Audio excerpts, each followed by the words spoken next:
that's really what you start to see is like people are sucker for a good story. The emotional value that you're able to get people to convey is everything. And that's what a lot of people miss with their videography is they fail to showcase facial expressions. And also we communicate so much with our body language. And when you focus too much on the quality of the video and you completely miss and you don't focus at all about human expression, then you make something that never conveys the right emotion. Most companies think that they have a marketing problem, which is directly correlated to sales. In reality, they have a communication problem. If they can't explain what they do, why they do it, and how they do it, they're probably not building with a purpose, or they are, and they just haven't been able to figure out how to say it in a way that also makes people feel like it's being made for a purpose. And purpose-driven things solve problems, which we've already talked about is how you make great products. So, better movies with that camera than crazy, like cinema ones. Yeah, I mean, there's so many creative out there creating like so many cool things with just like budget cameras because that's what it's all about. You need. Yeah, well, it's all about the story, and I think with AI these days, everything is going to get crazier. I think the whole VFX market is no longer the hip and cool. I mean, put it this way, it's always going to be hip and cool, but what used to cost you hundreds of thousands of dollars to animate can now be done very quickly. Yeah. It's all going to go back to storyline. I kind of look at it as like, have you ever seen like Good Will Hunting? Yeah, I saw it one time. Do you know the story behind it? No. So it was like, I'm going to butcher it a little bit because, again, it's not my story, but Ben Affleck and Matt Damon both wrote the story when they were in film school. Matt Damon, I believe, wrote it in his like thesis class at, I think they went to Yale. And he submitted it to the professor, and they were supposed to do just like a screenwrite. And he said, hey, you might fail me for this, but I think that I just wrote the introduction to a movie. And they pretty much went and moved out to LA and they bummed it together for a year, figuring out how to get that thing produced. Nice. That's what put them on the map. But that story is so powerful. And it's amazing how they brought in the right actors to bring it to life and how the right talent can really convey the emotional value. And that's really what you start to see is like people are sucker for a good story. The emotional value that you're able to get people to convey is everything. And that's what a lot of people miss with their videography is they fail to showcase facial expressions. And also we communicate so much with our body language. And a lot of people like focus more on the quality of things like camera, like gear, than the story behind. And that's what actually connects with the audience at the end of the day. Yeah. And when you focus too much on the quality of the video and you completely miss and you don't focus at all about human expression, then you make something that never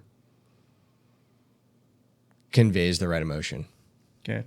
Well, I think we kind of like started already. We can use that as an intro. Yeah, cool. So welcome back to the Social Podcast Club, a place where we sit down with entrepreneurs and real people, have real conversations that really matters.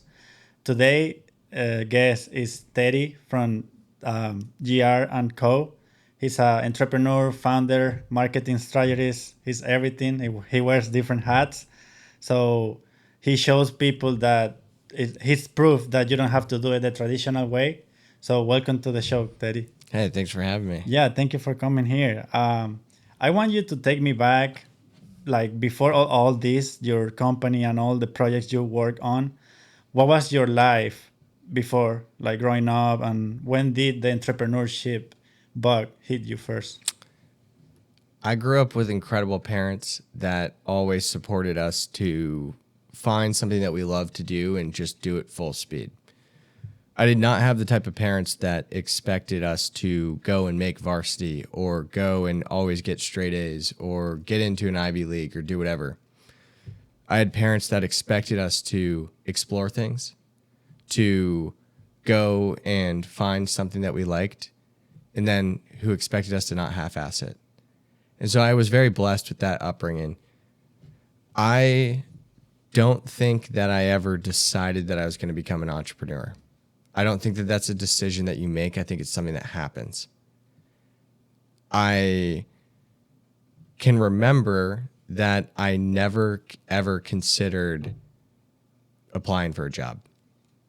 In my opinion, I was either going to become so good at something that somebody was going to want to hire me for it, or I was going to create something and it was just going to employ me. And so I went to college because that was what I was supposed to do, I guess. My dad went to Clemson. My dad failed out a few times at Clemson, was a professional triathlete, swam there for a year. So, and it's funny, some of his best friends from that school are also, some of my closest friends now, which is cool. But they're a lot of them are also entrepreneurs, which is very interesting. But he kind of gravitated towards a group that went to the beat of their own drum. And my dad ended up inventing a company at Clemson, or shortly after at least. And it was enough correlation to me as a kid to where I was like, well, I'm just going to go to Clemson and start a company. And that's what I did. And so when I got, I guess, like, to preface, I was never a good, school was never, I don't like saying I was never a good student, because I want to say I was the guy, the teachers liked me, right? I was respectful. School was never easy, right? And I used to get really jealous. I had a ton of cousins growing up. I grew up in Vermont, right? Okay. And then, so I spent 9 years there, and I spent 9 years in Maryland. Oh, wow. And then my mom's family's from Chicago. My dad's family's from South Carolina.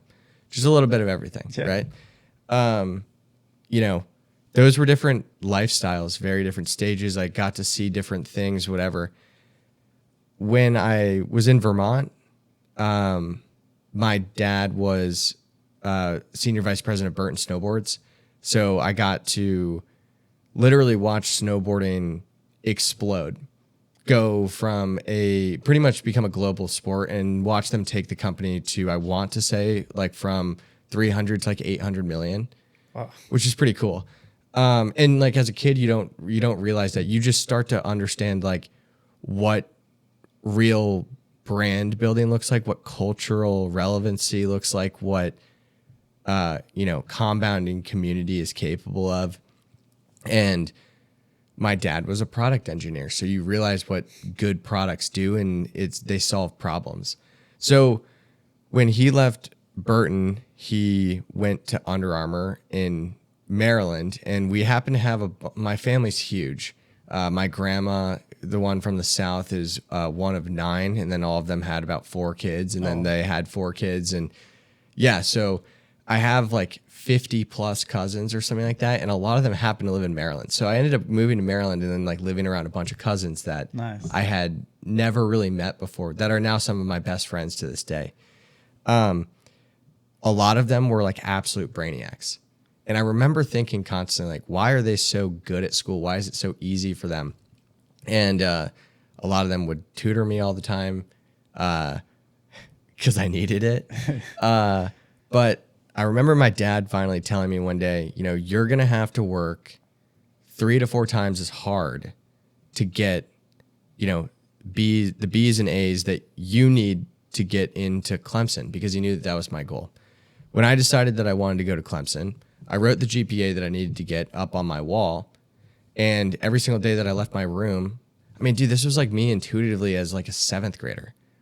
I wrote 3.8. I knew that I needed a 3.8 to even be considered to get in, because I was out of state, and I was just like, that was what I found on Google after looking it up for like 5 minutes, right? So cool, that's what I'm going to do. So every single day, I mean, I was early to school to get extra tutoring. I was getting extra tutoring with my cousins. I was staying after school to get additional tutoring. Yeah.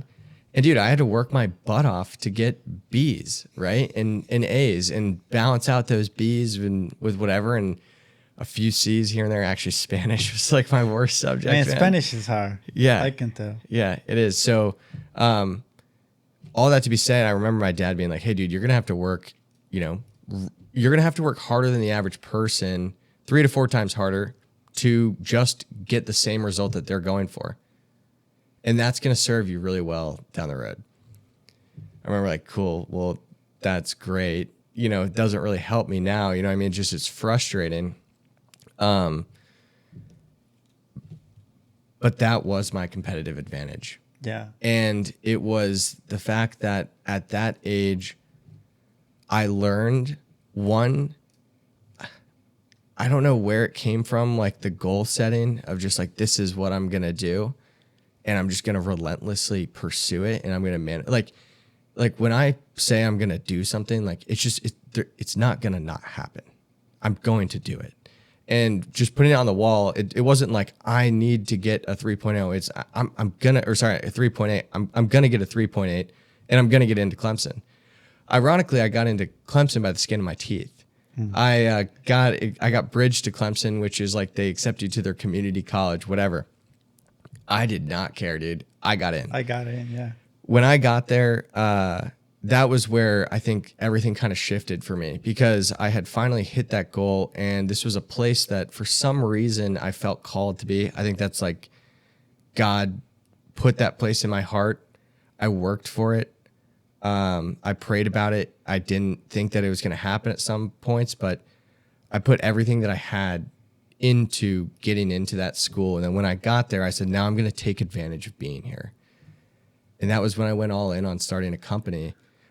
Not really, again, out of like intention of like, I'm going to start a company. I went all in on figuring out what I wanted to do because those 12 years I spent in school were some of the worst 12 years of my entire life. I wrote a newsletter about how in 7th grade, I used to go and cry in the bathroom. And I used to go and count down the number of days that I had left of school because it was so freaking hard. And it was the only thing that was standing in the way of me and my goal of freedom. And the freedom to me was what I am doing right now. But for some reason, Clemson was my path there. When I, looking at it now, it presented me with the community and stuff, not really the school curriculum that I needed, but the community in the time that I was there was what compounded me into the career where I'm at. So I do owe them a lot of credit. I think the whole entire scholastic system is its own thing, and that's something else to unpack on its own. Probably not on this podcast or maybe later. But that's where once I finally got there, I just went all in, and I was, I think I had 5 internships while I was there. Dude, I just said yes to everything. I finally had the freedom to not focus on my GPA because I had already gotten in. Yeah. Right. And so I remember thinking to myself, well, those 12 years were so terrible. I spent time crying in the bathroom, as a 12, 13-year-old. Like, I would never have admitted that. Like, I'll admit it now, you know what I mean? Dude, I'll be damned if I cry going into work for the next 40 years. Yeah. Right? And so that was it. It was like, I have 4 years to figure out what I want to do for the rest of my life. And I had a mentor tell me this. He goes, you can party for 4 years and then work for the rest of your life, or you can work for 4 years and party the rest of your life. And I was like, I'll choose the fucking latter, dude. Let's go. That's what I did. Okay. So how old were you when you decided to found your company? And how that happened, like all that process of like, I want to do this, and like, what was your focus on? Yeah. I mean, dude, I started a clothing brand when I was in high school that failed. I started over the summers, like I would do like kids camps, like where I would do like kids sports camps, and like we would kind of like go from like 8 to 2 o'clock. I did a GoPro camp at one time where like I taught kids how to make GoPro videos. I just got creative. And so I realized like, if you become good enough at something and your skill set becomes desirable, people will pay you for it. Equally, that's the service side of things. From a product side of things, like if you solve a problem, that solution actually is a service for that person because it's going to save them time, make them money. or help them build community. And so it was kind of just by happenstance that it ended up that way. When I went into Clemson, I was pursuing videography. And I mean, dude, I was like filming frat parties just so I could get into, and meet people, And then like one day, do you know what Old Row is? Have you heard of that? Old Row? Barstool Sports? No.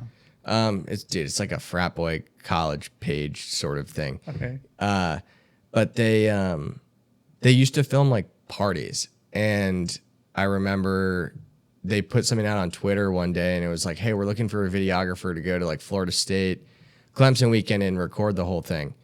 And my buddy, who Jake LaFew is his name, he was lived next to me my freshman year. He just DM'd them my name. He's like, reach out to this kid, and gave him my phone number. And so I get a phone call, and they're like, hey, we heard that you can film this thing this weekend. I'm like, I wasn't even planning on going, but I know people going. I'll just jump in their car and I'll come down. They're like, yeah, dude, we'll pay you like $450 and like an Amex gift card, and like you can drink for free. And I was like, sounds cool to me.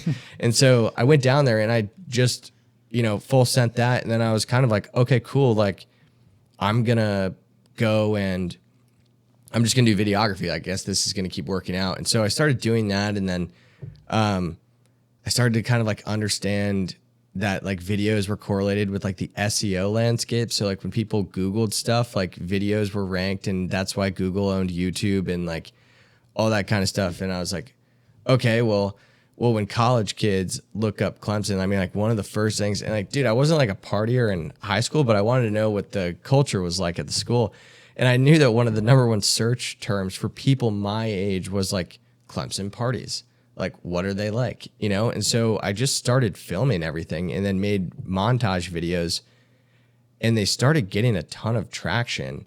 And then when that happened, there were these guys that started a cooler company as a class project, and they asked me, I kind of became like the videographer on campus.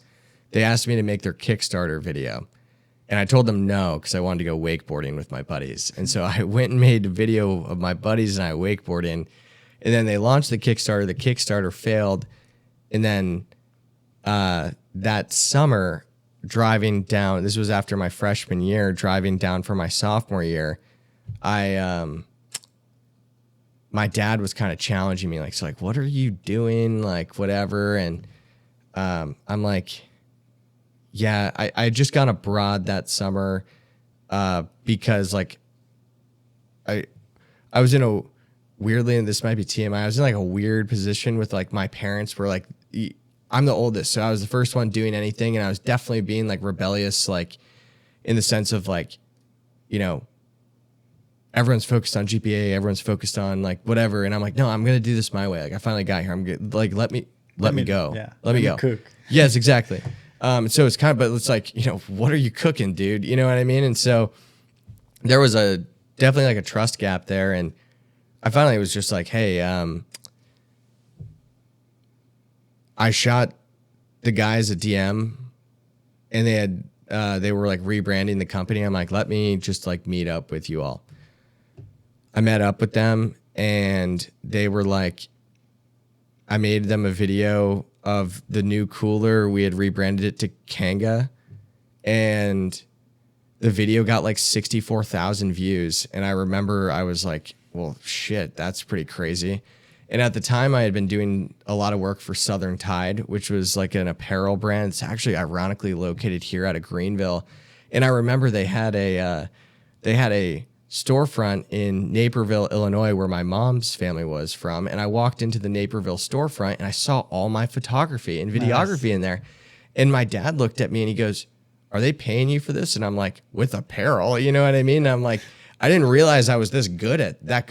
I didn't know that I could make money doing this. So that was like, you will say that was a point in your life when you realized, oh, I can do this for a living. This can be my career. Yeah. So I probably walked into that Kanga conversation with a little bit too much, like, confidence, juice. Yeah. You know what I mean? But first video popped, and then I remember telling the guys, I was like, I want in. They're like, cool, $1,200. And I had like $1,400 in my bank account from like being a caddy the year before. wire transferred him $1,200. I remember my dad was coming down for, like, I think to visit his mom or something like that. And he was popping through campus and traveling from Maryland. And he's like, dude, like, where did all your money go? And I was like, I invested in this company and I'm going to run marketing. And he's like, what? And I was like, yeah, this is like, it's a good idea. And at this point, I was like, the idea has wheels. Like, it's going to crush. And he was kind of like, let's go grab dinner with the guys. Simultaneously, the finals week of my senior year, I had a random idea that I ended up pitching. I bothered enough people to go and pitch this concept of a video advertising concept to Clemson University's marketing department during finals week. I should have been studying for finals, but instead I'm pitching the marketing department on, hey, go and run with this concept. And they were like, who is this like 18-year-old kid? Like, he's delusional. But like, the one guy in the room was, I like the idea. He was like, actually, he came up to me and said, it's a terrible idea, but I like your energy. I run the entrepreneurship department on campus. We offer internships. You should come get lunch with me in Greenville. Cool. I drove up to bombed my roommate's car, drove up to Greenville. He's like, do you want an internship? I said, sure, that'll get my parents off my back. Like, what am I doing? He's like, just show up on the first day of school, like, because I was leaving for summer and whatever. So I went abroad, came back, was now getting involved with Kanga, showed up to the internship or the entrepreneurship department. The guy that gave me the job no longer was there. Oh, shit. Yeah. So I show up on the first day and I'm 30 minutes late to the meeting because I was always late, especially in college. I'm working on that now. I think I'm getting better at it, but Sean still gives me shit at the gym. But I showed up and they're kind of like, all right, who's this guy and whatever. And they look at me and they're like, are you an entrepreneur or an analyst? Like, well, an analyst sounds fucking boring. I'm an entrepreneur. They're like, cool. What do you do? I'm like, I run a videography business. Cool. They put me over to the entrepreneurship side. I find out that this was an internship where I got paid to go and work on my idea. And like, you had to get handpicked for it. So I was doing that, and then I got involved with Kanga, and then I was able to loop Kanga in with the entrepreneurship department on campus. We were able to start doing pitch competitions, start winning money. We won money, and then I was able to actually introduce my dad to the entrepreneurship department at Clemson, and my dad had just retired from Under Armour, and my dad ended up becoming the chairman of the entrepreneurial board, and then basically found like a new passion in mentoring students, and they now live in South Carolina. Nice. And so it all came full circle. And that's where I'm always like, how can there not be a God that's orchestrating something, right? Yeah, there's like a plan for you, for each one of us. Yeah. Yeah, there's too much like interconnectivity between random things. And if you like, have the courage to follow your heart and intuition, like dominoes will fall. You'll meet people that can change your life. And like human interaction is so much more powerful than, again, like what we're doing right here. Yeah, and like also like when you speak out what you want, it's kind of like one of the best ways to like manifest that life of that dream that you have. Because if you keep that to yourself and not let other people know what are your ideas, what are your dreams, that never gonna happen. But if you speak out and someone in that room connect with what you say, that can be a door that opens for you to keep that path. And that's how things start developing in your life. And I realized that like when you start speaking what you want, like I want to quit my job or I want to do this. If you don't speak out loud, people's not going to know what you want. And then they're not going to be able to help you. You know what's ironic though about manifestation, everything you just said? You can't speak anything out loud if you don't know what you want. Yeah, that's true. How many people do you think are walking down the street and have any idea what they want in life?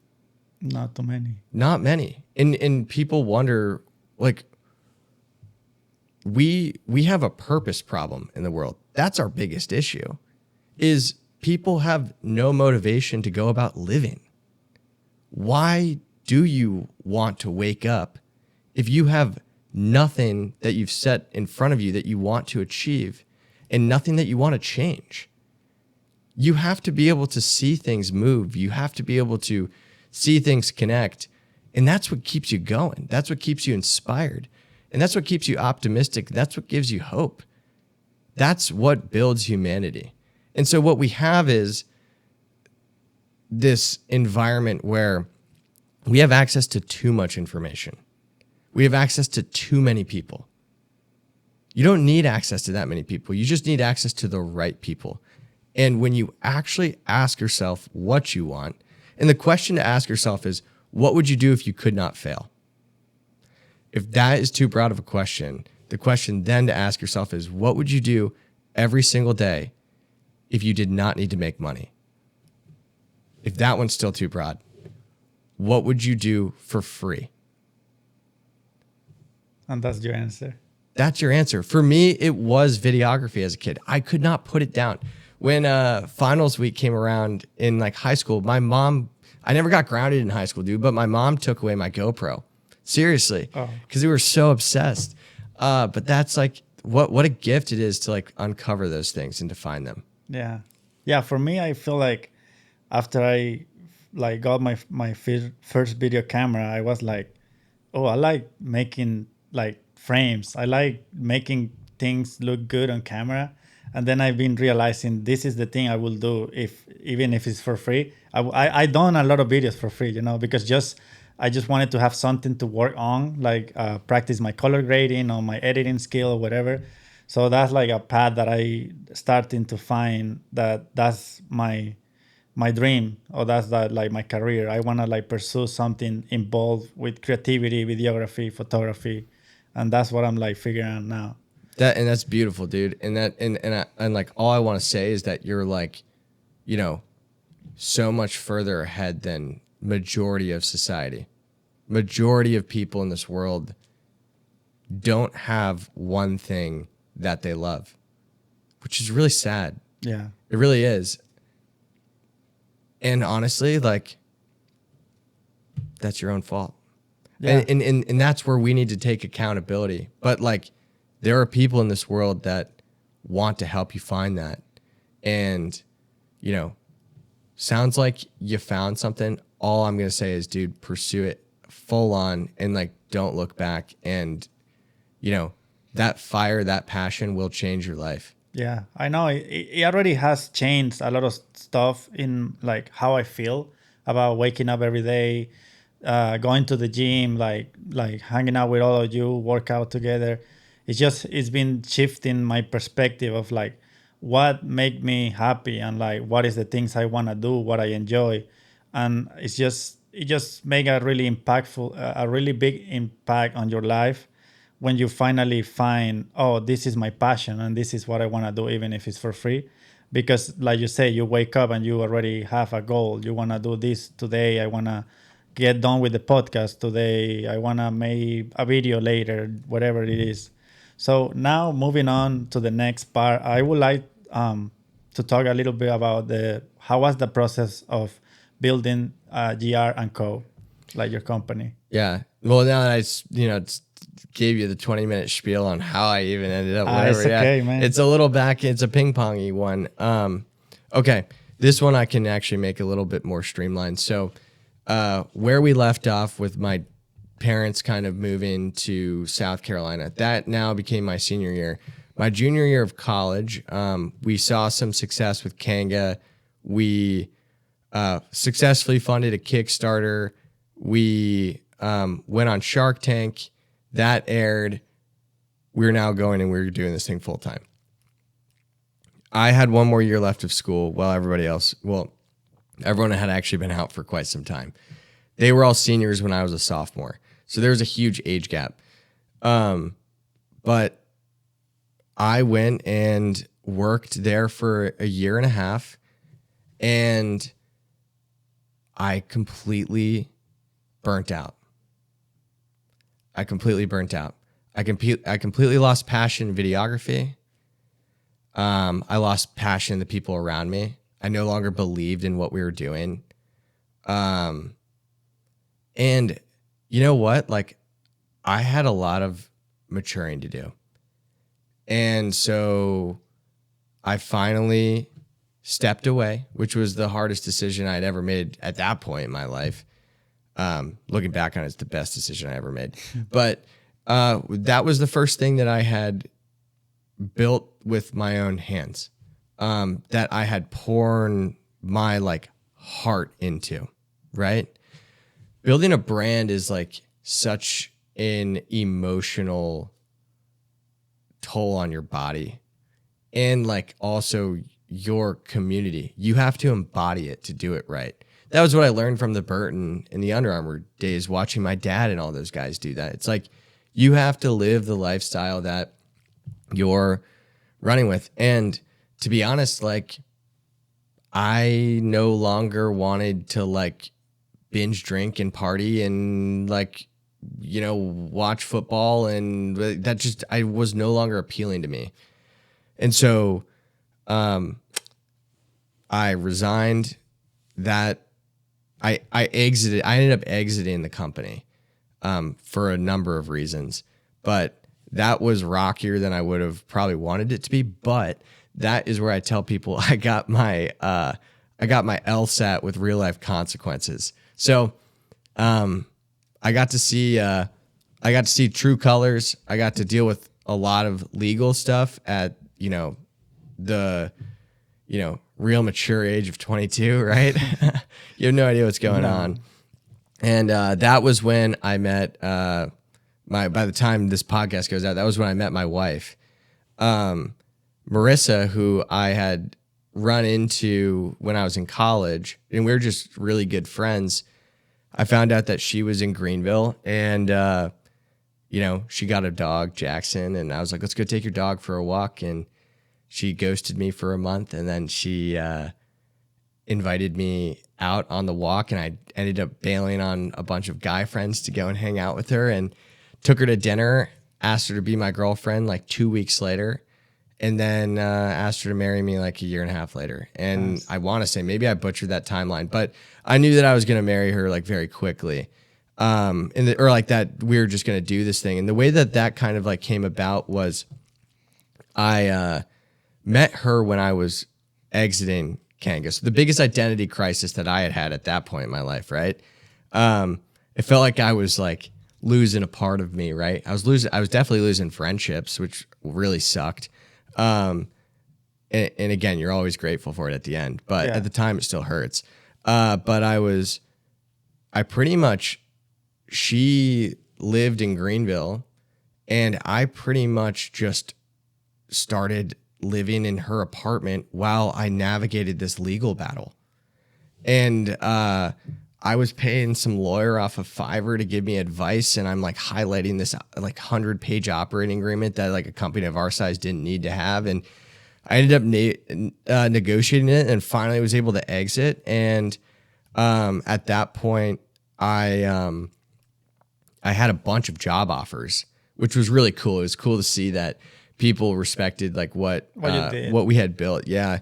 And so I had a bunch of options, and then a company out of Charleston called me and was like, hey, like, name your price. I named my price, and they're like, done. I'm like, cool. When do you need me? They're like, next week. I'm like, okay, shit. So then I moved, you know, new girlfriend, everything's happy, right? And I'm like, by the way, I'm moving to Charleston. Oh, shit. Yeah, she's from Charleston, so it wasn't that bad. But I moved to Charleston. I did a year with this company, learned a ton there. And then I exited. I left that company after a year for a number of reasons I don't really want to unpack there because it's getting unpacked in real time. And that was kind of, I remember telling my dad at that point, like, I didn't like Charleston, for a number of reasons. And I was kind of like, okay, I want to go back to Greenville. Helps that I got a girl I really like there. But I want to go back to Greenville, and I'm gonna start my company. And I remember telling my dad, hey, this is like what I'm doing, and him being like, dude, you're like making like really good money for a 23-year-old. Like, you know, you could set yourself up pretty darn good, whatever. And I'm like, hey, this wasn't a what should I do conversation. This was I'm in the car and I have the box in the back seat with all of my shit. Like, this is happening. Like, I'm going back to my apartment to break my lease right now I have a computer that's arriving on my doorstep in 2 days. I'm going to have no money in my bank account because I'm going all in on building this thing. He's like, well, what are you going to build? And I'm like, time to find out. But I always I had this one guy in my life, Parker LeClaire was his name. And he was a successful real estate agent. He and I kind of had a similar story about school and stuff like that. And he and I actually worked out every single morning when I was in Charleston. We would just kind of talk. And Parker finally, and he and I would often go and like surf in the mornings or at night or whatever. And finally we're like sitting in the water one day and he was like, why are you so afraid to bet on yourself? I was like kind of taken back a little bit. I'm like, what do you mean? He goes, like, you're really good at what you do, but you're just afraid. And honestly, it's kind of stupid. And he went and caught a wave and I sat there and I was like, okay, yeah, you're right. I don't know why I haven't bet on myself. I actually don't know why at all. Parker was a walking example of someone who bet on himself and he was doing great. I'm like, cool. That's what I'm going to do. I'm going to go bet on myself. And so I packed up my car, Jake and Sawyer. And so Jake and Sawyer and I have a really cool relationship. And they're the Partum guys for anyone who's watching. Jake and Sawyer reached out to me when I was starting Kanga, right? Every company that I jumped into, I kind of brought them in with me to do videography work. And so we all got a really good growing, like working relationship. And we kind of started talking about how like, hey, we're going to do production together. And so Neil Ferrier, Discommon, who goes to the gym, Neil was opening up a new office space and he had like a little like closet sort of corner that was opening up. And he was like, okay, you can have that. I'm like, cool. I don't have the money for rent yet. I don't really know what I'm doing, but let's do it. And so I moved a quarter of my stuff. My girlfriend, Marissa, Marissa had a 1-bedroom apartment. I moved a third of my life I moved a quarter of my life into her apartment, a quarter of my life at my parents' house, a quarter of life in my car, and the other quarter at my office. And I went in, I'm like, okay, cool. I remember the first day, Neil giving me the key and me looking at him in the eyes, knowing that in 14 days I owed him rent and I didn't have the money for it. I wasn't going to tell him that, but I was like freaked out. At that moment, this is where things get really crazy. This guy, Brian Johnston, who is now the CEO of Hook Fishing Gear, which we'll unpack in a second. But Brian was the CMO of Burton when my dad was there. I grew up on the same street, and our families were like thick as thieves, right? Brian ended up going and being CMO of UFC. Wow. Yeah, and then went and worked at Nike, Adidas, had like a bitchin' career. Nice. Brian followed the Kanga journey, and Brian was moving to Charleston with his family. So I reconnected with him when he was moving down to Charleston. And I was like, dude, like I'm moving out, right? But he was like, hey, I have a project for the Ritz-Carlton, and they want me to hire some like old production company. I am gonna hire a kid, and I'm hiring you. And I was like, okay, at this point, I think he knew this, but at this point I will do any job that comes my way. And the first gig that's coming my way is a Ritz-Carlton project. Sign me up. So I bought the entire crew flights on my credit card. Because I didn't have the money in my bank account. And then we flew out. I didn't have a contract in place. Brian was like, just trust me. If you trust me, then he's like, I will take care of you. I was like, okay, I'm going to trust you. And flew out. We crushed the project. That project changed my life. Nice. And that was what kickstarted a number of things. And from there, Jake and Sawyer absolutely crushed this project for these crazy AI-powered electric shoes. They looped me in from a marketing perspective. This is where we were kind of figuring out our balance of like production versus marketing. And that was where I realized like, okay, there is a huge difference between like just production and just marketing. Like kind of bridging that gap between performance and brand building is a really interesting segment that most people aren't capable of doing, but that's the segment that I've done with every single job that I've done throughout my career. And so I ended up doing a CMO stint there. I did a few other CMO stints. And then I was like, yo, I just want to build brands, but I want to build a portfolio of brands. And I want it to be structured exactly like this. At the top of the pyramid, we're going to have our own brands. I'm going to have my employees. We're going to be a team of ninjas. We're going to be the most capable, non-bureaucratic, lethal marketing and branding team that this country has ever seen. How? Because I'm bringing in every single person, every single job that I went, I took one key player with me. Nice. And they were all like Michael Jordans of what they did. Yeah. Right? I'm like, they're all coming with us. We're doing this thing. I'm going to give everybody skin in the game. I'm going to take how I got burned by Kanga, be overly transparent with everybody to make sure that there's a path out there that's outlined so nobody else gets burned. I'm going to lead with honesty. I'm going to lead with integrity. We're then going to start companies, but the way that we're going to fund those companies is we're not going to go take outside capital, because when we take outside capital, then we are essentially, slaves to the man, right? Yeah. I don't want that. We're doing this for the right reasons. We're purpose driven. We're going to have missions, and we are going to change the world with what we're building. We're going to have partners, right? We're going to have partners that are already changing the world, and we're going to start running their marketing for them at a price that they can afford, because you can't afford others. We're going to run the exact same systems that we're running on our own companies successfully for them for a flat rate plus a percentage of revenue. So we're essentially functioning as a partnership, just we don't have to sit on their cap table.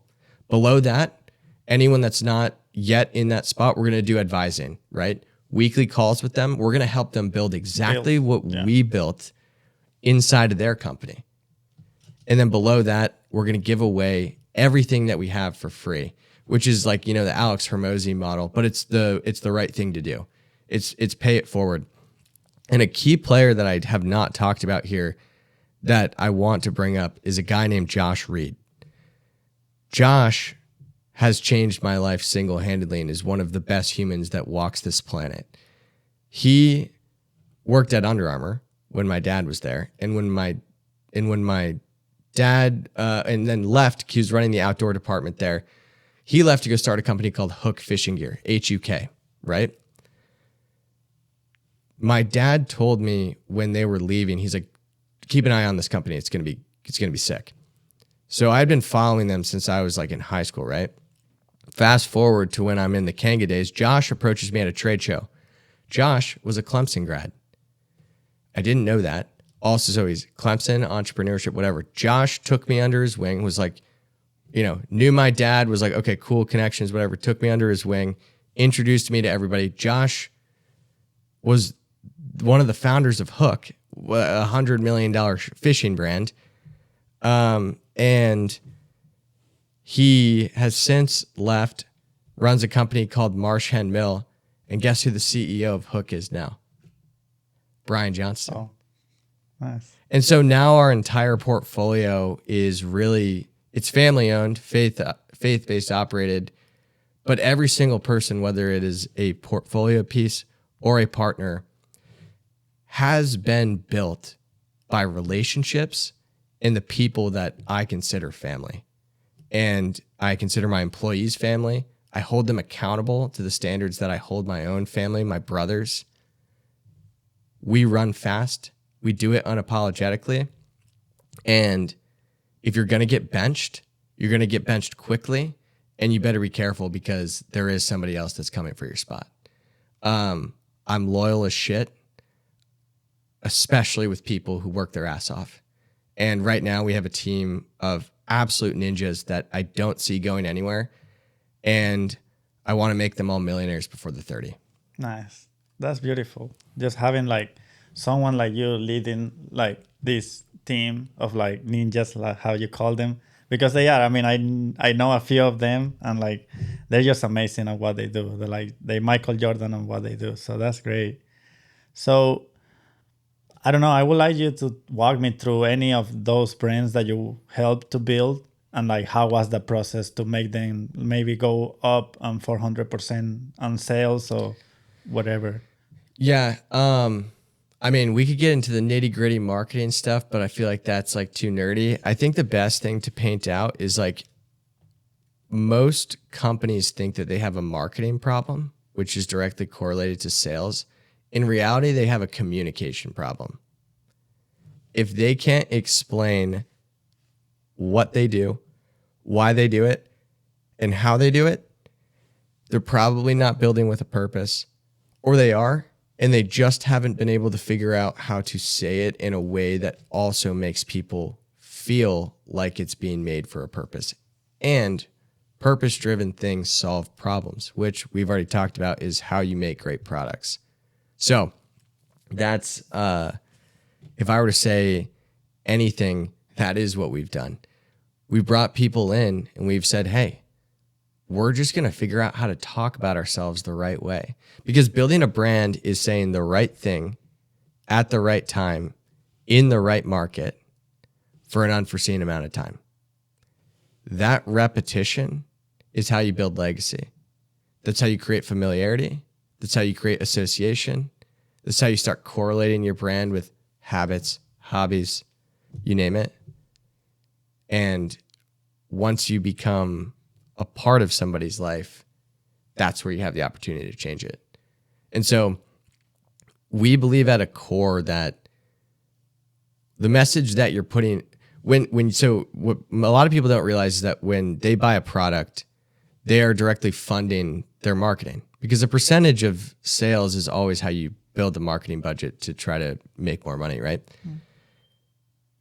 What you buy directly is what you buy is in direct correlation to the message that is being told to society. You are funding that message. So when a brand is saying, hey, this product does this for you, you need to go and look at the founders. Did the founders come? Is there an ounce of integrity behind what's happening? Who owns it? What else do they own? Why do you think they own it? Like, there's so much to unpack there. And that's why through the power of communication, you can make anything compelling, right? Seth Godin has a book that's like All Marketers Are Liars, and it's crossed out Storytellers. So the title, I think, is All Marketers Are Storytellers. It's true. A lot of marketers are liars. A lot of founders are liars. A lot of corporations are liars. Through the power of communication, any liar can succeed financially. So we're just very picky about who we want to succeed. And that is through the frameworks that we've built to clearly and concisely articulate what we do, own the distribution of our own voice. Through our background in media, we've built very robust media operating systems that allow us to continue optimizing, scaling content at a rate that most people can only imagine to even scale their organic social medias. Like, I mean, we can literally test television ads at the rate that most people can post a video on Instagram. Nice. How crazy is that? That's a lot. It's cool, man. It really is. And so that is at the core of everything. And if there's anything that I have to preserve, it's one, the clients who are really, like, to me, it's family, the people that are inside who are invested with us. Two, the brands that we build in-house. And then three, the people that I build it with, our team. And the most important thing is my mission in life is escaping monotony. The second that something feels monotonous, I'm like, it is getting automated. We're not dealing with that again. And if you are not looking at how to automate that, we're going to have a problem. So there's a degree of like extreme ownership over people's departments. I would rather you put something out into the market, screw it up, understand why it screwed up, and be like, cool, we won't do that again.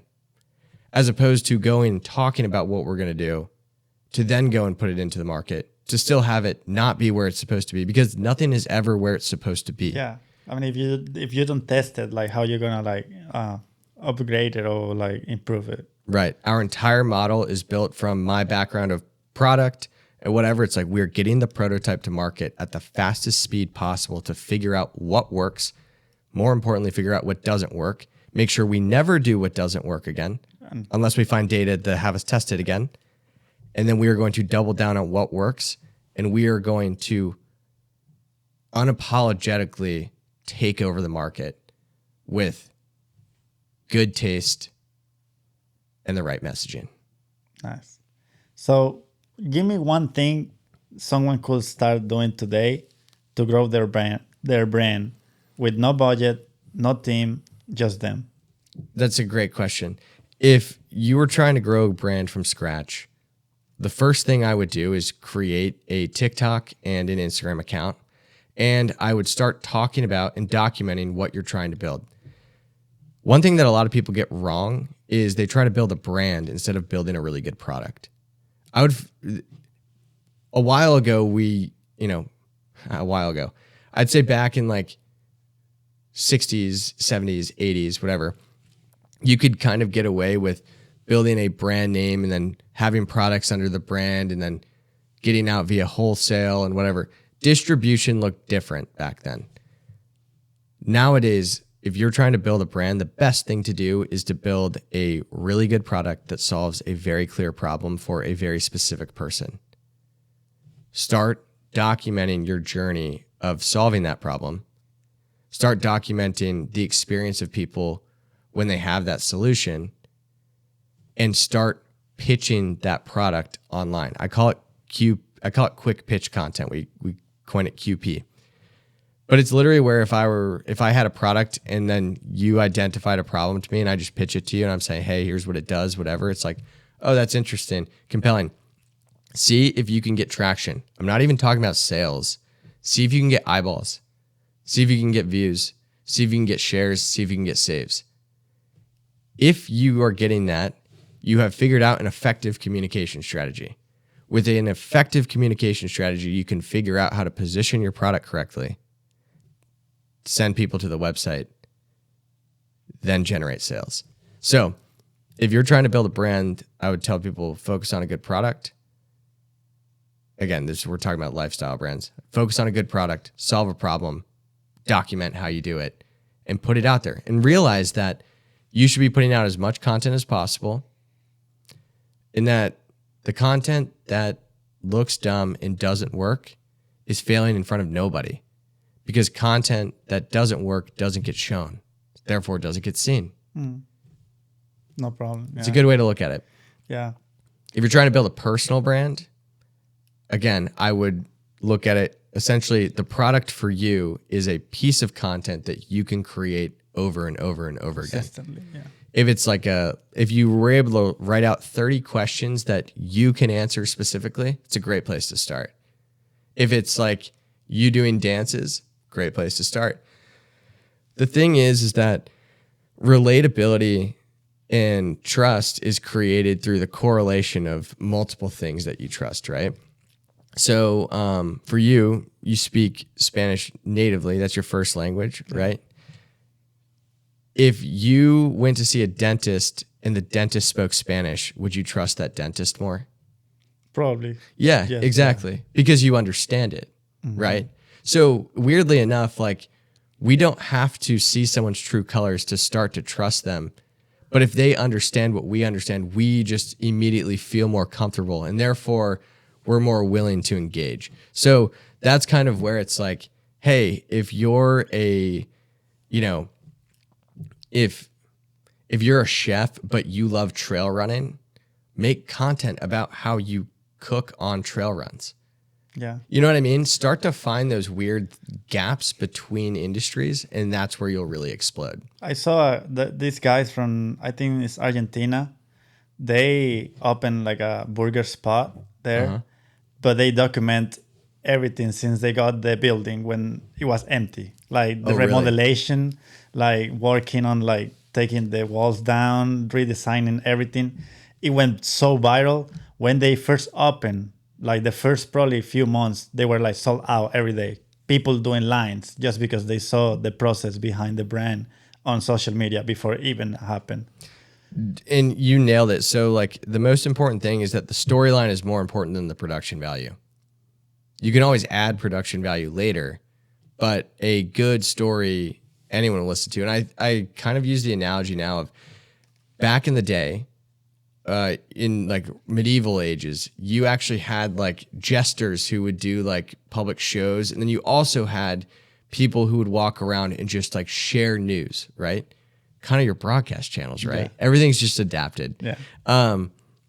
But the broadcasters were always broadcasting whatever the kingdom wanted the people to hear and then wanted them to believe, because when they wanted them to believe stuff, that was what they started doing. And so that what is weird these days is that we all are now broadcasters. Sticky. I don't totally want to unpack it, but that's where there is a lot of room for people with bad intentions to build really strong audiences. There's also a lot of opportunity with people with really good intentions to build really strong audiences. If you understand the power of storytelling, you no longer need production value to do it. And also people are realizing that people with production value a lot of times are the ones that don't have the best intentions for you. Yeah. Because they have the budgets to play with and they have more tools to manipulate, right? And that's sometimes what it feels like. So it's so important to keep things human, to not lose that touch point. And that's where I always tell people you can't take the humanity out of marketing. All marketing is a conversation. And a conversation takes a lot of speaking, also a lot of listening. In this case, I've done all the speaking. But you know what I mean? If I'm marketing to you, shut up and listen. Tell me what you want, and I can tell you how I can help you get there. You. Yeah. Yeah, I mean, marketing can be tricky sometimes. I don't really understand too much about marketing. I'm like, I would like to learn more, but it's just I never had like the intention towards learning. But I know it could be really beneficial for my career in the future, because how I market myself is what matters. How I sell myself to future clients, so like people that really want to pay for what I can do and solve. So it's something an interest, obviously. So I think what's interesting, and I think a lot of people think like what you just said, where you were like, how I market myself is how I'm going to sell my services. It's actually how you brand yourself. It's how you position yourself. It's how you communicate your values, who you are, what you do, and who you want to work with. Once you do that, marketing is just pressing the button and is turning on the system, figuring out what works and just like reiterating, right? Making sure someone gets to the website, making sure it's easy for them to put their email in, making sure it's easy for them to check out. Once they check out, what are you bombarding them with afterwards? Then how do you keep them coming back for more? That's marketing. What you're talking about is branding and positioning. And that's the most important part. Because if you have really good branding and really good positioning, you don't need sales and you don't need that great of marketing. Yeah, like personal brands, kind of like, well, I mean, it can be any type of brand, but yeah, like I seen in the probably last 3 years how like personal brands are just being all over Instagram. People like how they edit, the way they talk to their audience, all that just creates this like personality that they see and they connect with it, and then they just trust, and they whatever you're selling, like it's a course or like animated text or like a color grade or whatever you're selling. Since I seen who you are, how you speak, and how I connect with that, I just gonna buy it because I trust you and I like what you do. I don't need like you to send me like a newsletter every week or whatever. I just see that video, you talking, like connecting like your thoughts and your vision and connecting that with me. It's just like, okay, I just trust this guy. Yeah, and as content continues to become over commoditized and our access to media, our ability to produce it becomes like easier, people are just going to become better at sniffing out bullshit. Yeah. I mean, also with AI, I mean, that's another whole topic we could like get Yeah. into. So If you're not thinking about AI though, I mean, watch yeah, out. yeah. Watch out. There's like a new. I don't really know the numbers, but I saw like over. I don't know. It was 60 or 70% of the people has never opened like a chatbot or like never like interact with AI, which is crazy. It is crazy, and I think it's like, I don't know how tin hat you want to get here. I mean, let me just check real quick the camera. Yeah. First, like just make sure it doesn't overheat. But I forgot to turn the fan, so I don't know.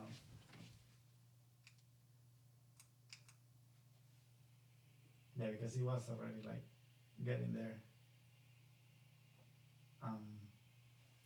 No, good catch.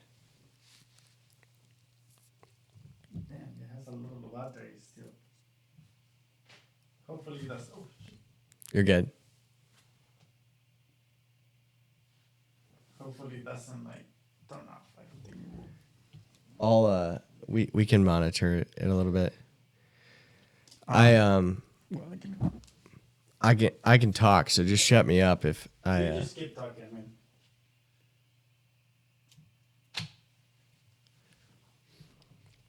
So there's like people that never open like a chat bot to just talk, ask something to AI. There's people that have never done that, which is crazy. yeah, it is crazy. And I think like what a AI is doing more than anything, and I think a lot of people are like kind of like freaking out about it. In reality, I think AI is changing just more so our user experience and the way that we interact with things more than anything.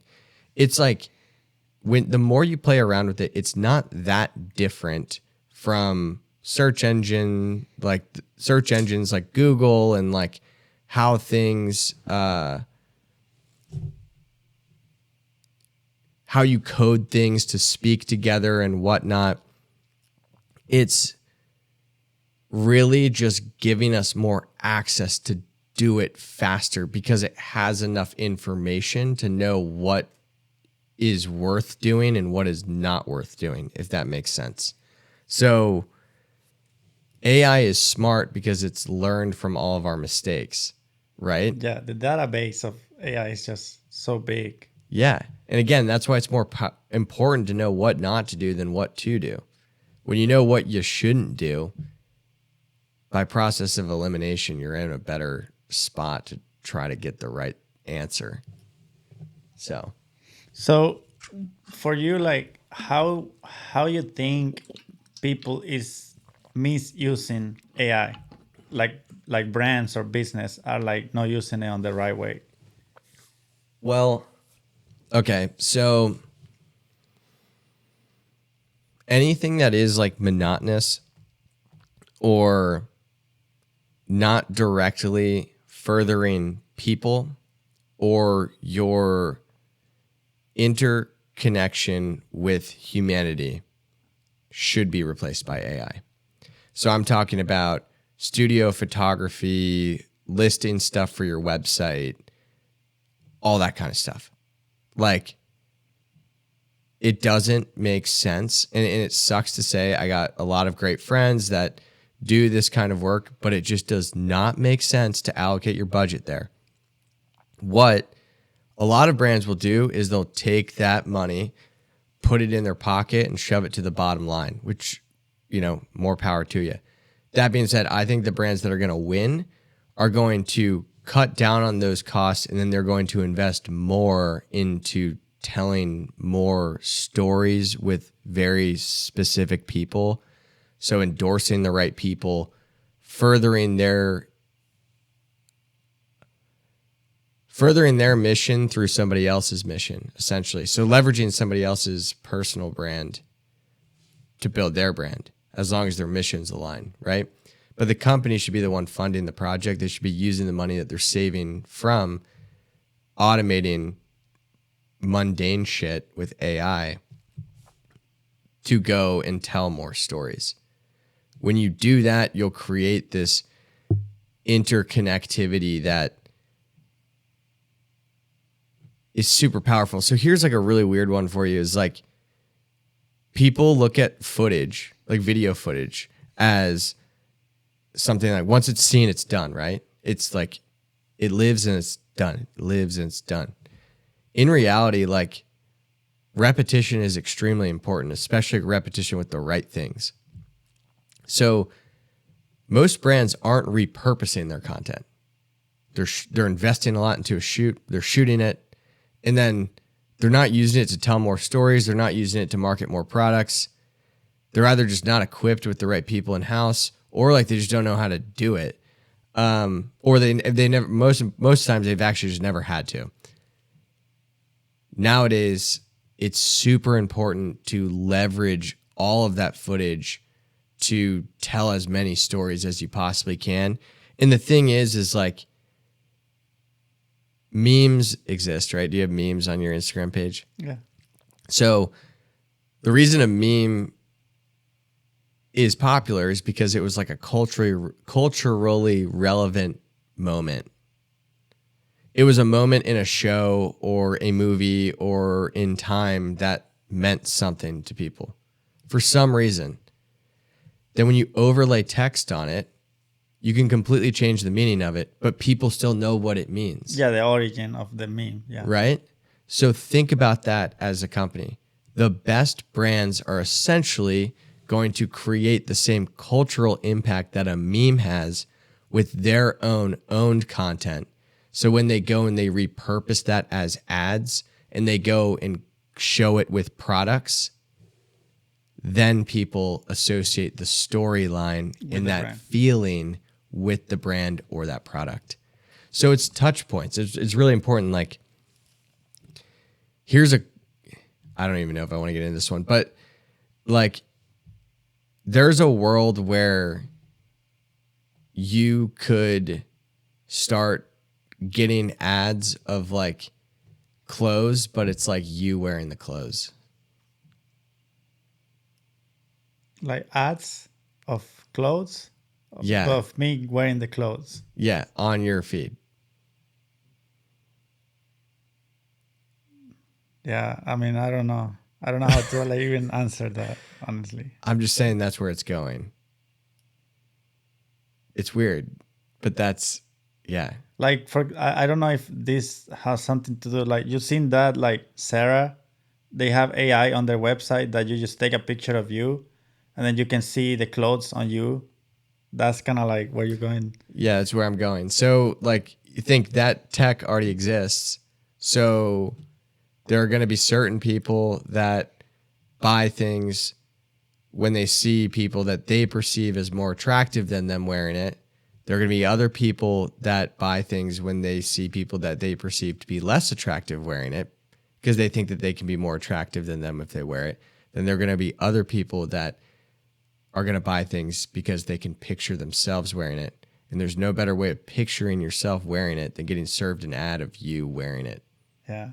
Damn. Fucking weird. Yeah. But like Well, that's where we're getting going. to. Yeah. Yeah, I saw that the other day. Like, you just take a video or like a picture of full body of you, and then you pick the outfit you want, and it shows you like you. And it's not just a picture; it's literally a video. It move. It's like you moving with the clothes to see like how you look from all the angles. That's how they sell.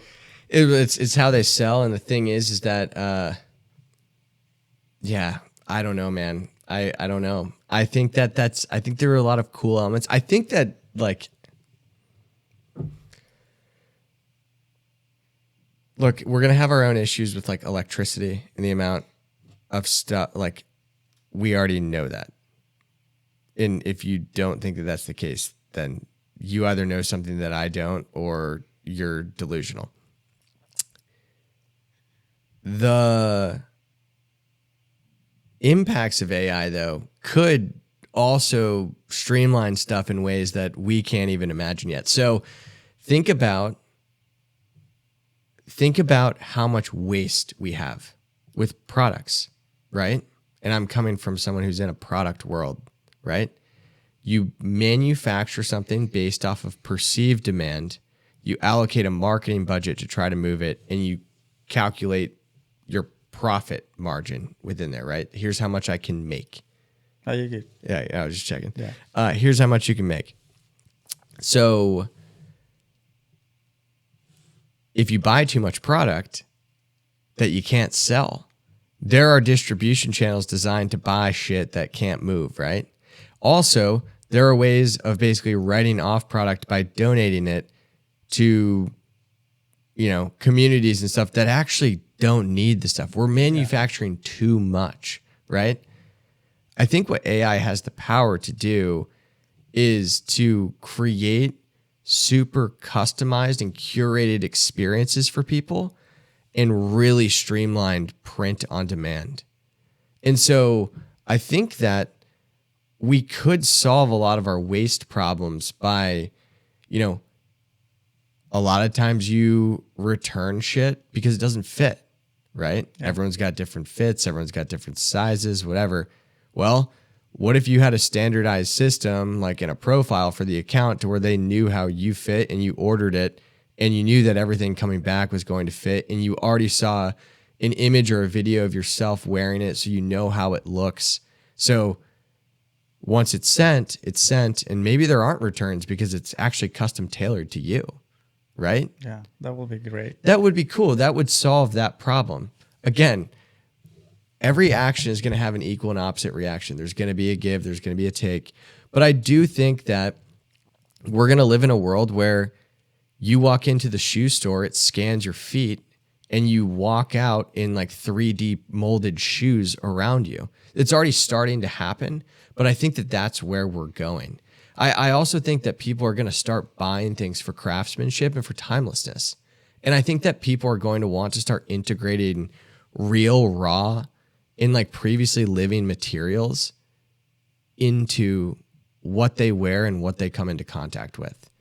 And so I think everything is going to go back to this desire for raw and interconnected material, product, communities, because everything is going to become so digital and streamlined. We are really going to start craving that human connection, like real stuff. Yeah. And I think that it does have the opportunity to, create more predictability, to, help us cut down on waste. Like if people really approached it from that positioning, there are way smarter people than me that can figure that out.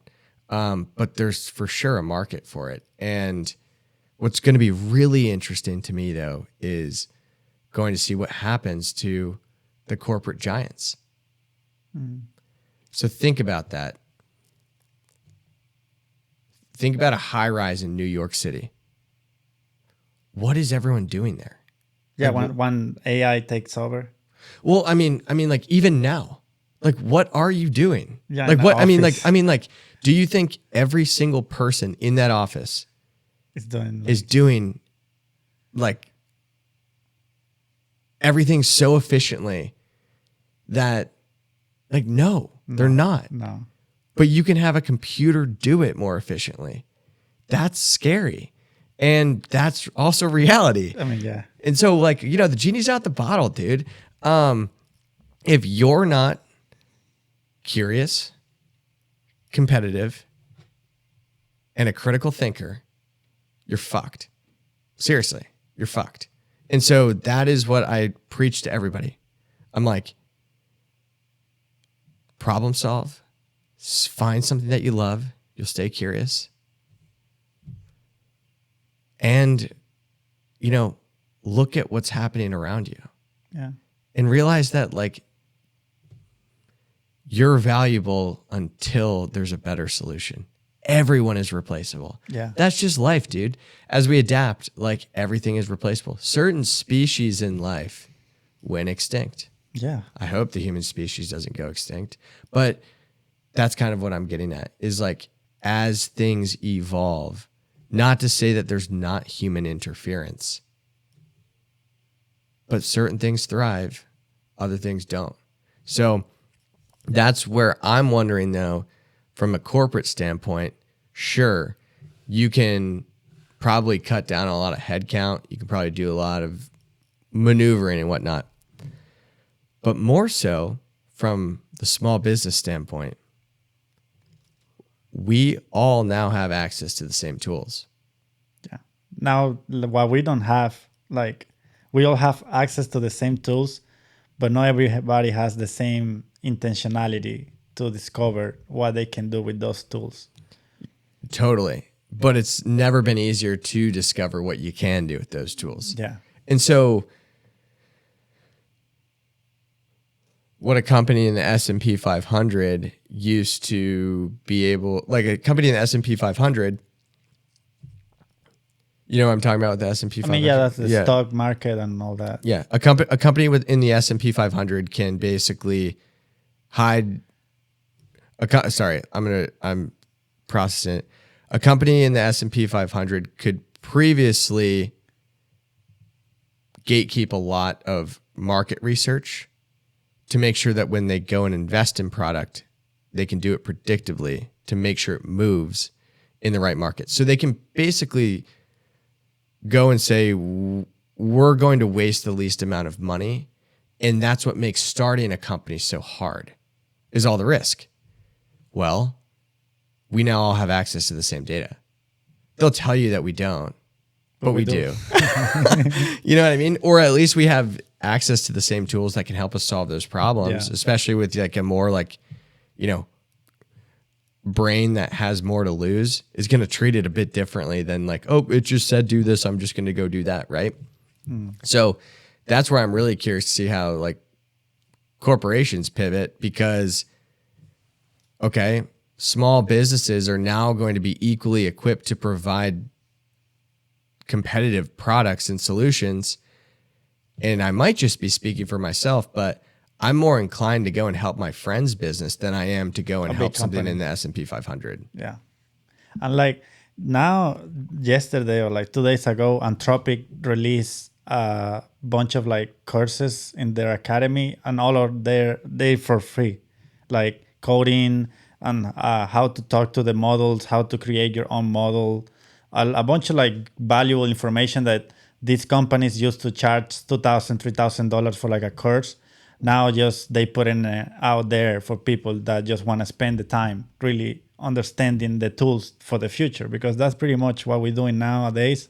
It's just trying to learn how to use these tools and how they're going to impact our future and how we're going to be using those tools to navigate the future that we're seeing. Because it's like how I see it is like, you know, in the when the revolution happened, like on the technology, not technology, but like when the I forgot the name, the word, the Industrial Revolution. Yeah. So you know, people say, oh, we're gonna get replaced by all these machines doing the heavy work.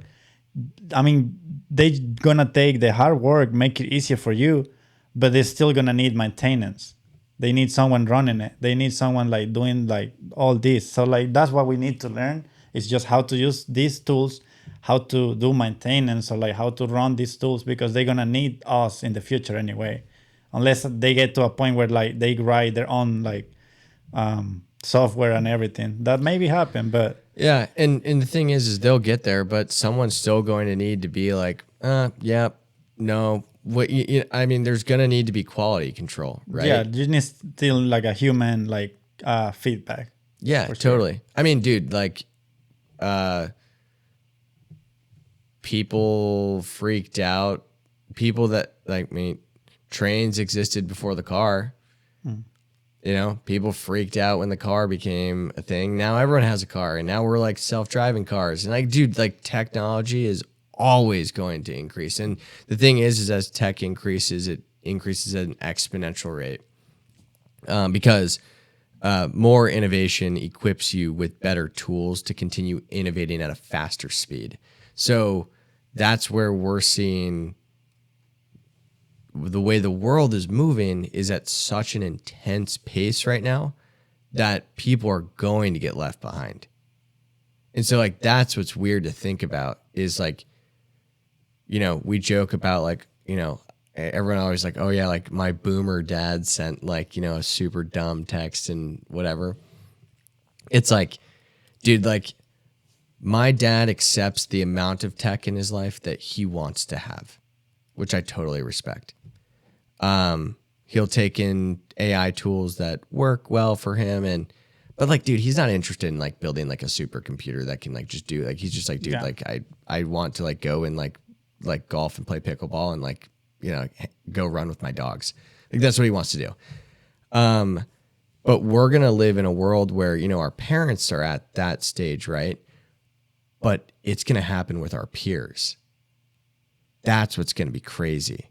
And so what's interesting is that these companies are being really smart and they are equipping us with the knowledge that we need to be successful with these tools. Because you know what's not? Universities. I mean, yeah, you think they're gonna be gone in a few? Not gone, but I think people's gonna start like, instead like going and spending or getting in debt to get like a degree, they're just gonna decide to go full in on like learning all these new skills for like the new like future. Here's the thing: you could go to a university that's gonna sit on top of the source, right, and tell you which ones to use and how to use them and how they work and whatnot. Or you can go directly to the source and they're going to tell you how to use the product. And if you learn how to use the product and you start playing around with it, odds are the person that made the product is going to know it a bit better than the person who's telling you how to, who's sitting on top of it being like, I think that this is the best way to go. So I don't know if universities are not going to exist. I know that the model needs to change. Oh, yeah.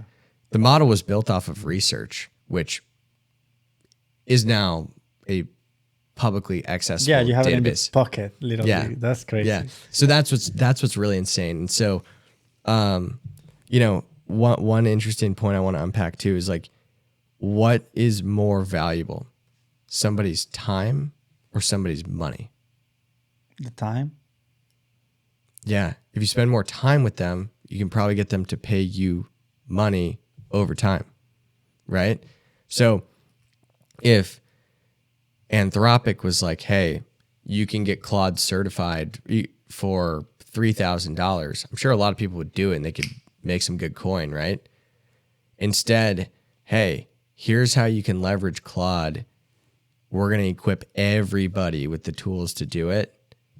And now we're just going to, lower our subscription rate, get as many people in as possible, get as many people reliant on it. And then we're just going to, once we get it, exactly, just start increasing the subscription. Yeah. So it's like, again, it's like that investment into time. And so it'll be interesting to see where things go.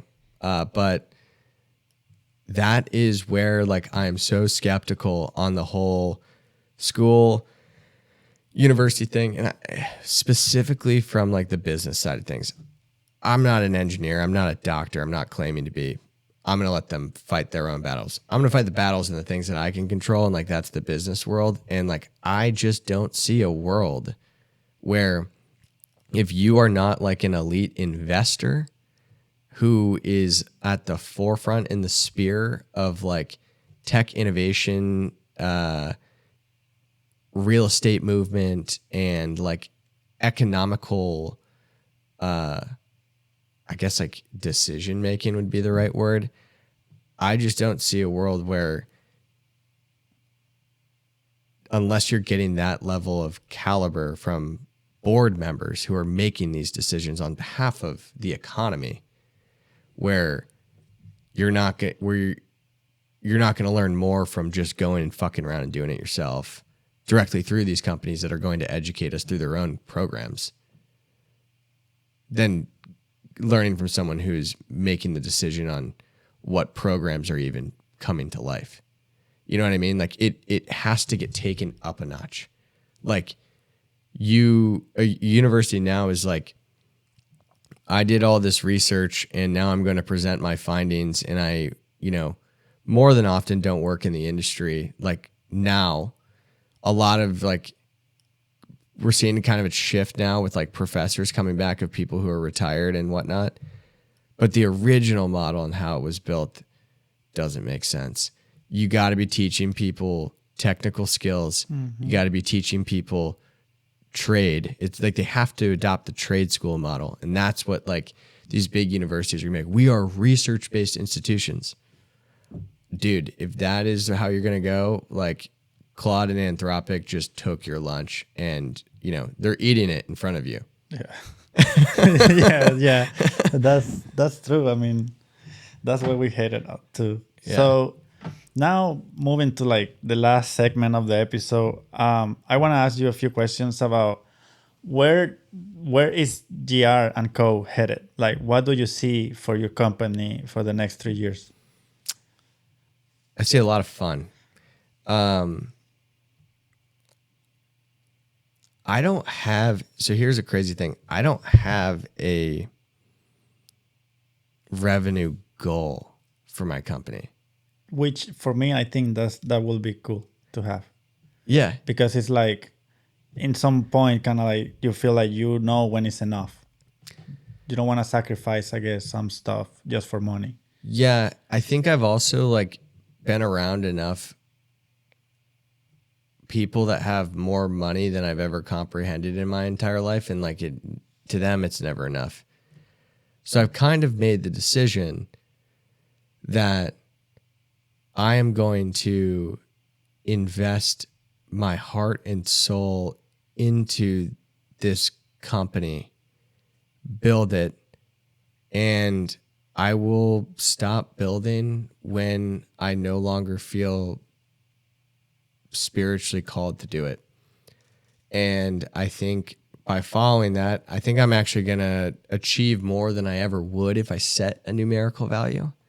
I know like baseline things like, you know, I want every company in our portfolio to be at the very minimum multi-million-dollar company, like period.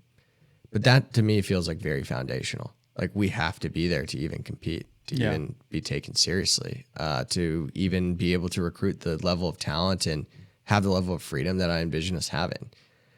But most importantly to me is I want to see good guys win, and I'm going to take down the fucking bullies. And there are a lot of bullies out there, people that take advantage of really good people. And I'm going to make sure that people are equipped with the knowledge and the resources that they need to go and do it themselves. And I believe in the future of this country through small businesses. I believe in the future of the world through supporting your neighbor. And I'm building my business with family, people that feel like family, people who are actually directly related to me too. And I believe that we will change the world. I don't know how that's going to be yet, but I have always found success when I have stayed disciplined and followed my instincts. And my instincts tell me that we are really 100% on a very special path right now. So I'm going to continue building, and I don't think that there will be a point in time where I'm like, that was, yep, I made X and that was what I needed. I don't think I need that much. I also think if I get it, like I had, dude, and this is how I know I really love what I do. I had a mentor who is a founder of like a really sick company with a pretty insane user base, and he will probably cash out pretty big. And I was like, so what is your plan like when you cash out? And he's like, I mean, keep doing exactly what I'm doing right now. Yeah. And like he's like, I mean, I kind of like, he's like, you know, maybe get a new wakeboarding boat, but like I kind of like my boat. Like I kind of got like the wake maxed out, and like I got it kind of figured out. And like I was like laughing because it's like that's where it's like he could go and get whatever he wanted at that point, but he doesn't want anything because he has everything. And right now I feel like I have everything that I need, and I feel very grateful for that. And so what I would really like to do is I'd like to buy back my time. I would like to spend more time with my family. I hope that God blesses me with kids, I want to be a very present and intentional father. Beautiful. That to me is the gift in life. And I want to show my kids that there is a world that they can create for themselves, but they can only create it for themselves if they realize that they're not in control. They did not create this world. Someone else created it. And if you surrender to them, you can go far beyond what your mind can conceive. Yeah, that's beautiful. So, what would you tell someone right now who wants to do what you do? So, where do they start? That's a good question. If you, in my opinion, based off of my definition of success, and my definition of success is loving what you do every single day and making a living doing it. You first need to figure out what you love. Without that, nothing else can align with anything because there is no foundation. So I think the reason I am where I'm at in my career, and, again, by different measures of success by other people, who knows if I am successful, but by my own definition of success, I am very successful. I plan to continue being successful. And the reason I think that is the case, or the reason I know that is the case, is because I very clearly defined what makes me happy, what I'm trying to achieve, and most importantly, who I'm trying to achieve it with.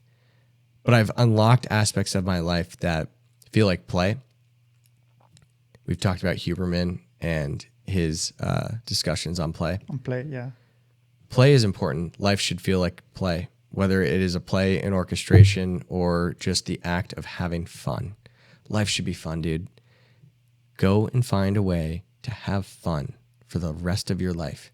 And I promise you, you can go make as little or as much money doing that as you want, as long as you don't half-ass it.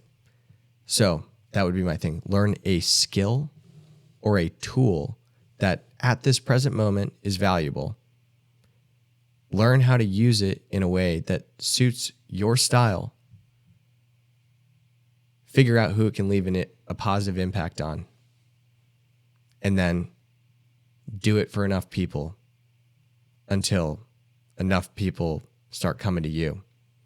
Then you can decide who you want to continue to do it with based off of what you want to make. That's a good advice. I like that. So I would like to finish with like a rapid fire round. That's how I call it. I just gonna ask you a few questions, real short questions. Biggest influence? My dad. My dad was, or my dad still is, my hero. My mom, though, both of my parents. My dad, though, was like my North Star. My dad was the person who set the standards for life that I live by to this day. A book that changed your life? Green Lights by Matthew McConaughey. I wanna read that one, and there's another one.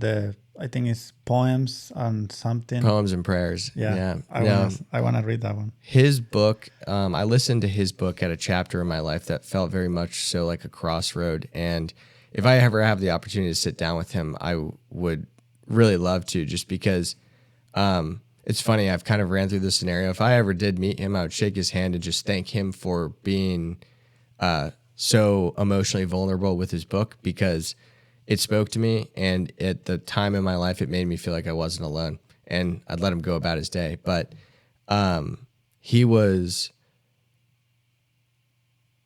that book was very raw. It was very real. And it was the first time that I felt like there was somebody else out there that was asking the same questions as me. And at a time where I felt very alone, it made me feel like it wasn't just me. Good. Worst business advice you ever had? Heard? Worst business advice? Yeah. Worst business advice you ever heard?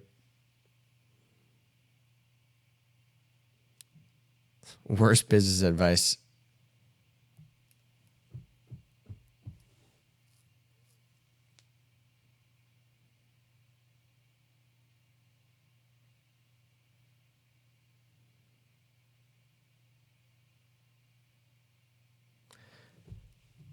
The worst business advice I ever heard was that performance marketing, so things that you pay for, can't grow a brand. They are completely different.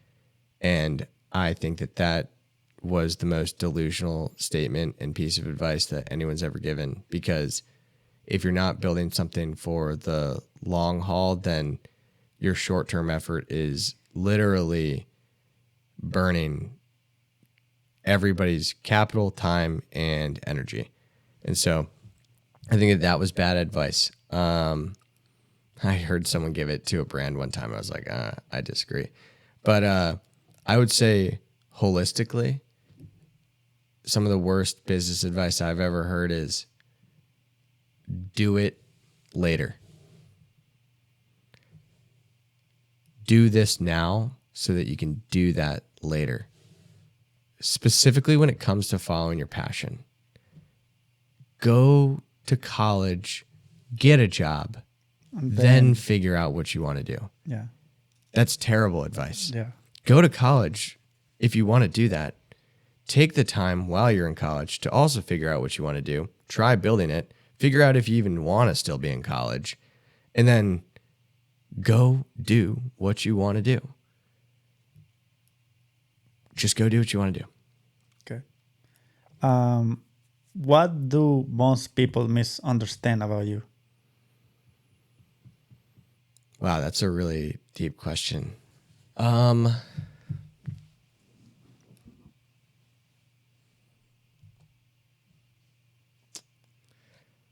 You know what's funny? I don't really know what people misunderstand about me because I don't really know what people think about me because I don't really care. Yeah.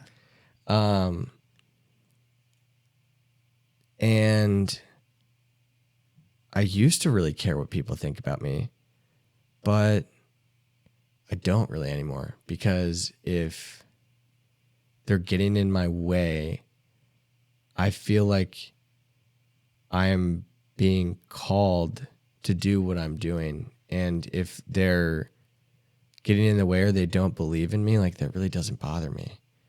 I think that people think that I am an extrovert. I think I am an extrovert, but I really value my alone time. And so I think that that's something that people usually are surprised by. Nice. What is the hardest thing about being an entrepreneur that nobody talks about?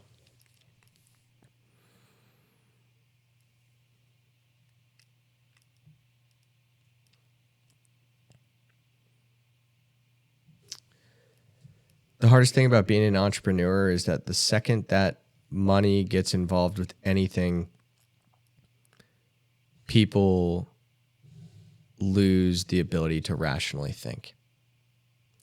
And you're constantly fixated on money with any sort of business venture, because that's typically why you're doing it. Or at least, like, you need it to keep doing it, right? One thing that I have found very interesting is that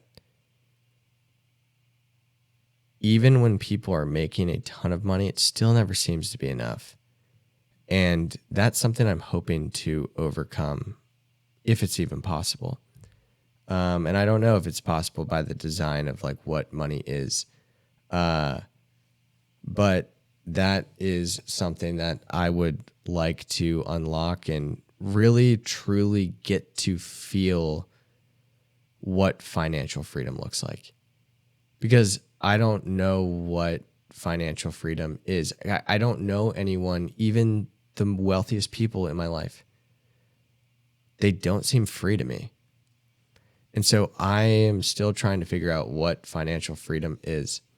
And I think that that is always why money will forever be what you need, but it will always probably be the root of all of your problems. And I think that that's both in your personal life and in your business. And I think that that is the hardest thing about starting your own company, is that you're keeping one thing alive financially while another thing is separate, but they're both reliant on each other. And nobody that, if you are not an entrepreneur or running your own business, you will never understand what that burden feels like. So last question. To someone that's listening to this on their commute right now, they have this idea and they've been sitting on for a while. What do you say to them? Why haven't you launched it yet? That would be what I would say. I get very fired up going into incubators a lot of times with students, and I'm specifically going to call out Clemson, which is like my alma mater, but I go in there and I go into the student rooms, and a lot of times kids are like, hey, all right, so I got this idea and I'm working on this, and I'll go through and check on the other entrepreneurs, be like, what are you working on? Oh, software. Cool. What are you doing? Oh, I'm doing this so that I can go and pitch it here, and then I'm going to do whatever. I'm like, well, have you launched it? They're like, no. I'm like, why haven't you launched it? Well, I need to go and secure the funding and like pitch it. I'm like, no, launch it, put it out into the world now. Every single person around you has ideas. Go talk to anybody on the street. Every single person has a business idea that they were like, this could make me a millionaire. How many people actually put it out into the world? Very few. Yeah.